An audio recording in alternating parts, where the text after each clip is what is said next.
Hello friends, welcome back to this channel Learn to be Smart. In this video, we are going to start another chapter of management accounting and that is marginal costing. हमने अभी तक budget and budgetary control वाला chapter कर लिया है और ये second chapter हम कर रहे हैं जो कि मार्जिनल कॉस्टिंग है. बहुत ही ज़्यादा आसान टॉपिक है और उससे भी ज़्यादा इंटरेस्टिंग टॉपिक है, तो आपको काफ़ी मज़ा आने वाला है ये चैप्टर पढ़ने में. तो मार्जिनल कॉस्टिंग में बहुत सारे कॉन्सेप्ट्स होते हैं. हम स्टार्ट करने वाले हैं सीवीपी एनालिसिस, जिसको हम बोलते हैं कॉस्ट वॉल्यूम प्रॉफिट एनालिसिस. तो कॉस्ट वॉल्यूम प्रॉफिट एनालिसिस पढ़ने से पहले हमें मार्जिनल कॉस्टिंग में जो इनकम स्टेटमेंट बनती है ना, वो आना चाहिए. अगर हम उसका फॉर्मेट आता है तो हमारे लिए आगे आने वाले जितने भी कंसेप्ट्स होने वाले हैं सीवीपी एनालिसिस के, बहुत ही ज़्यादा ईजी हो जाएंगे. तो पहले हम ये फॉर्मेट देख लेते हैं सीवीपी मार्जिनल कॉस्टिंग से जो इनकम स्टेटमेंट है इसका.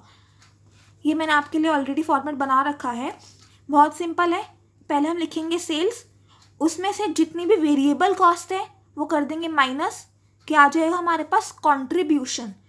फिर इस कंट्रीब्यूशन से अगर हम फिक्स्ड कॉस्ट माइनस कर देते हैं हमारे पास आ जाता है प्रॉफिट. ठीक है, क्या है सेल्स में से हम माइनस करेंगे variable cost, we get contribution, then from contribution we deduct fixed cost and then finally we get profit. तो ये जो प्रॉफिट निकल के आया है ये कैसा प्रॉफिट है, मार्जिनल कॉस्टिंग का प्रॉफिट है. एक और प्रॉफिट निकलता है, वो निकलता है एब्जॉर्प्शन कॉस्टिंग के मेथड को यूज़ करने से. तो हमारे पास दो प्रॉफिट आते हैं. अगर हम मार्जिनल कॉस्टिंग को यूज़ करेंगे तो अलग प्रॉफिट आएगा, एब्जॉर्प्शन कॉस्टिंग को यूज़ करेंगे तो अलग प्रॉफिट आएगा. तो उन दोनों को रिकनसाइल करना होता है, जो कि हम आगे आने वाले लेक्चर्स में देखेंगे कि हम कैसे रिकनसाइल करते हैं. पहले हम अभी सीवीपी एनालिसिस पे अपना फोकस रख रहे हैं. तो ये फॉर्मेट आपको समझ आ गया. अब इसमें दो बातें हैं कि हमें पता होना चाहिए कि वेरिएबल कॉस्ट कौन सी होती है, फिक्स्ड कॉस्ट कौन सी होती है. एक और टाइप की कॉस्ट होती है जो कि सेमी वेरिएबल कॉस्ट होती है. हम ऑलरेडी पढ़ चुके हैं जब हमने बजट्स किया था. वेरिएबल और फिक्स्ड कॉस्ट भी मैं आपको उधर समझा चुकी हूँ. कहाँ समझाया था, जब हमने फ्लेक्सिबल बजट का टॉपिक किया था, अगर आपको याद आ रहा हो तो एक बार मैं आपको दोबारा बता देती हूँ. वेरिएबल कॉस्ट कैसी कॉस्ट होती है, जो कि लेवल ऑफ एक्टिविटी के साथ चेंज होती रहती है. और फिक्स्ड कॉस्ट कौन सी कॉस्ट होती है, जो कि लेवल ऑफ एक्टिविटी के साथ चेंज नहीं होती, वो फिक्स्ड रहती है, वो कांस्टेंट रहती है. चाहे हम 10,000 यूनिट्स बनाए, 5,000 यूनिट्स बनाए, 20,000 यूनिट्स बनाए या बिल्कुल बनाए ही नहीं, कुछ भी प्रोडक्शन ही ना हो, फिक्स्ड कॉस्ट तो लगेगी ही लगेगी. और वेरिएबल कॉस्ट जितने यूनिट्स बनाएंगे उस हिसाब से चेंज होगी. ज़्यादा यूनिट्स प्रोड्यूस होंगे ज़्यादा वेरिएबल कॉस्ट लगेगा, कम यूनिट्स प्रोड्यूस होंगे कम वेरिएबल कॉस्ट लगेगा. जैसे कि एग्जाम्पल ले लो, फिक्स्ड कॉस्ट लगती है 10,000 की. ठीक है, अब ये तो लेवल ऑफ एक्टिविटी के साथ चेंज होगी नहीं है. जैसे कि अगर हम 10,000 यूनिट्स बना रहे हैं तब भी 10,000 की फिक्स कॉस्ट लगेगी. 5,000 यूनिट्स बना रहे हैं तब भी 10,000 की फिक्स कॉस्ट से लगेगी ही लगेगी. मतलब ये टोटल में सेम रहती है fixed cost, but per unit change हो जाएगी. जैसे कि अभी हमने एग्जाम्पल लिया, 10,000 यूनिट्स पे भी 10,000 फिक्स कॉस्ट लगती है, तो मतलब पर यूनिट फिक्स कॉस्ट कितनी हो गई है, 1 रुपीज़. 5,000 यूनिट्स पे भी 10,000 की फिक्स कॉस्ट लगती है, तो पर यूनिट फिक्स कॉस्ट कितनी हो गई है इसमें, 2 रुपीज़ पर यूनिट. मतलब ये पर यूनिट चेंज हो रही है और टोटल में सेम है. वही मैंने इधर भी लिखा है, फिक्स्ड कॉस्ट टोटल में तो सेम रहती है बट पर यूनिट चेंज होती रहती है. वहीं इसका उल्टा है वेरिएबल कॉस्ट, जो कि पर यूनिट सेम रहती है और टोटल में चेंज होती रहती है. Let's say for example variable cost लग रही है 2 rupees per unit. All right, अब अगर हम 10,000 यूनिट्स बनाएंगे तो वेरिएबल कॉस्ट कितनी लगेगी, 10,000 मल्टीप्लाइड बाई 2, 20,000 रुपीज़. 40,000 यूनिट्स बनाएंगे, वेरिएबल कॉस्ट कितनी लगेगी, 40,000 मल्टीप्लाइड बाई 2, 80,000 रुपीज़. मतलब ये टोटल में चेंज हो रही है, लेकिन पर यूनिट जो 2 रुपीज़ पर यूनिट है वो तो सेम है ना. तो वेरिएबल कॉस्ट पर यूनिट में सेम होता है, टोटल में चेंज होता है.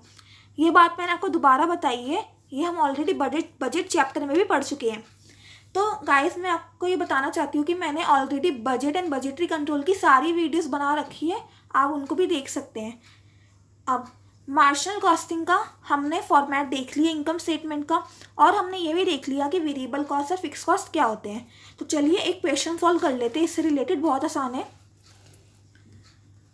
एक company sold 20,000 units, selling price per unit है ₹10, वेरिएबल कॉस्ट पर यूनिट है ₹2, फिक्स्ड कॉस्ट है ₹15,000, prepare income statement. Very easy question, चलिए सॉल्व करते हैं। पहले हम क्या लिखते हैं, सेल्स, उसमें से माइनस करते हैं वेरिएबल कॉस्ट,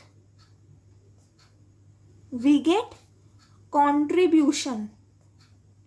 ये आप फॉर्मेट याद कर लीजिएगा, क्योंकि अगर आपको ये फॉर्मेट याद नहीं होगा, बहुत आसान फॉर्मेट है, इसमें याद करने वाली कोई वैसे बात नहीं है, लेकिन अगर आपको ये नहीं आता होगा तो आगे आने वाली प्रॉब्लम्स में आपको दिक्कत आ सकती है।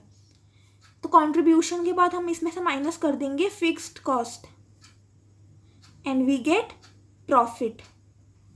तो सेल्स कैसे आएंगी, 20,000 यूनिट्स बेचे और एक यूनिट की सेलिंग प्राइस है 10, तो फिर टोटल सेल्स कितनी हो गई, 20,000 into 10, amount comes out to be 2 lakh. Variable cost per unit 2 rupees की है, तो ये होगी 20,000 इंटू 2, 40,000।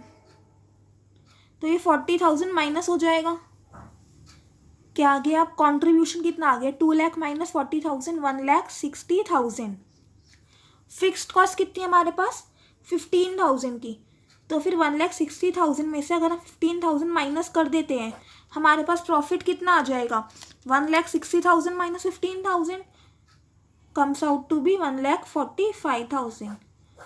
तो प्रॉफिट आ गया हमारे पास एज पर मार्जिनल कॉस्टिंग कितना, 1,45,000।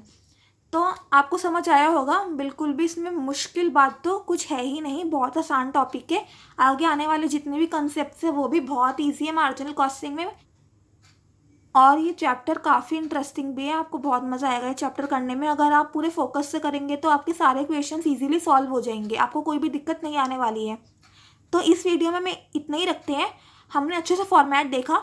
नेक्स्ट वीडियो में हम CVP एनालिसिस के एक टॉपिक लेंगे जो कि है PV ratio, profit volume ratio भी जिसे हम कहते हैं। तो हम उसका पूरा कॉन्सेप्ट समझेंगे, उसके फॉर्मूलाज देखेंगे और उससे रिलेटेड कुछ क्वेश्चंस भी सॉल्व करेंगे नेक्स्ट लेक्चर में। तो अभी के लिए इतना ही। आई होप आपको ये वाली वीडियो अच्छी लगी। अगर वीडियो पसंद आई तो इस वीडियो को लाइक करना गाइस, चैनल सब्सक्राइब करना अगर अभी तक आपने चैनल सब्सक्राइब नहीं किया तो, और अपने ज़्यादा से ज़्यादा दोस्तों के साथ इस वीडियो को शेयर भी करना। तो चलिए, I will see you in the next video, till then bye bye, take care.